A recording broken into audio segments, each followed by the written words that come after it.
তিনটা সত্য যা বুঝলে কষ্ট কমে যায়। নাম্বার 1, সব কষ্টই সাময়িক। আজকে যেই কষ্টটা আপনার পাহাড় সমান মনে হচ্ছে, একদিন সেটাই শুধুমাত্র স্মৃতি হয়ে যাবে।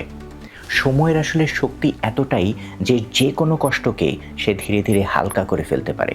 নাম্বার 2, সবাই আপনাকে বুঝবে না। আপনি যতই মন খুলে কথা বলুন না কেন, কেউ না কেউ আপনাকে ভুল বুঝবেই। তাই এটা ভেবে মনকে হালকা করবেন যে সবার সাথে আন্ডারস্ট্যান্ডিং আশা করা যায় না। এবং নাম্বার 3, কষ্টই আমাদের জীবনের সবচেয়ে বড় শিক্ষা দেয়। আমরা যখন সুখে থাকি আমরা তেমন নতুন কিছু শিখি না, কিন্তু আমরা যখন কষ্টে থাকি আমাদের ভেতরে অনেক কিছু বোঝার একটা শক্তি তৈরি হয়। তাই কষ্ট থেকেই আপনি আগামী দিনের কোনো সফলতার সুযোগ খুঁজতে পারেন। এই তিনটা সত্য যদি আপনি মেনে নিতে পারেন, হয়তো আপনার কষ্ট চলে যাবে না জীবন থেকে, তবে আপনার কষ্টের ওজনটা অনেক কমে যাবে।